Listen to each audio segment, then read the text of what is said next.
Look, I'm telling you, I made a dawa on Twitter some 4 or 5 years back saying Air India is not going to get privatized. Why?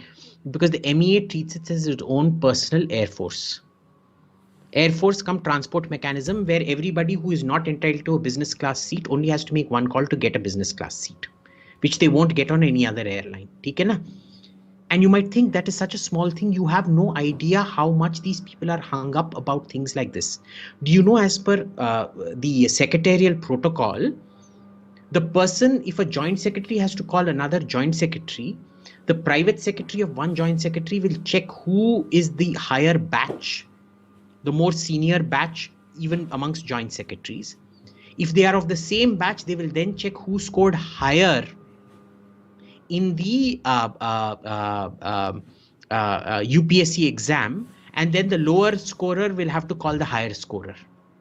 This is what they spend their time on. You know, you really underestimate. I think because you people haven't, I'm the son of two Babus. I've seen this all up front.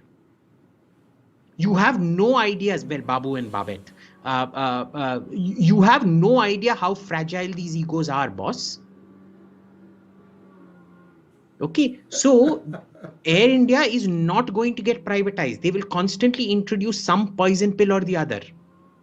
When they first said they were going to privatize Air India, I said, I gave a guarantee it will not. I said, I will eat my hat. I will again tell you, this time also, it will not be privatized. If it gets privatized this shot, I will eat my hat again. They will constantly introduce one poison pill or the other in there. They will say, no, we must still get board seats and we must get ultimate say. Or they'll refuse to write off the debt. They'll also refuse to break it up and sell off just the assets and not the routes, and auction the routes off separately. So they won't even make it profitable. The best way of getting profit write-off from Air India is to say, you know what, we're auctioning off the debts if you want to collect it. If not, we'll absorb it. Here is the fleet. We're auctioning off the fleet separately. 787 has good resale value. 777-300 has good resale value. And you know, the longer you postpone it, the worse the resale value gets. Not that they care. They're expecting that, so that they are trying to prolong this as much as possible, so that when it gets broken up, they say, boss, now to 10 years down the line, the 777-300 will have no value. They'll say, boss, there's no point selling it now. It's so cheap. We can't recoup our losses. They are playing for time. And then they'll say, sir, okay, we can sell it now, but we need to recapitalize the fleet. So let's now buy 100 new 787-10s. And when we do that, it will become an attractive airline again, and then we can sell it off. Do you remember when the 787 was bought? Air India went on saying the 787 is the key to making us a viable economic commodity again. The goal being to privatize at that point of time. Now, even after the 787, you can't generate profits. Who has the civil aviation secretary of the time been held to account? Has a single person been held to account?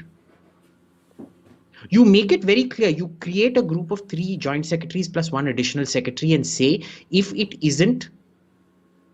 Air India is not privatized in the next 3 months, all of you are going to lose promotion, you're going to lose seniority, you're going to lose your pensions.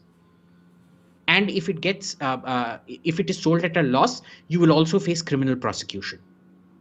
You see how quickly it gets sold. That's a good suggestion. Now, it is not going to get sold.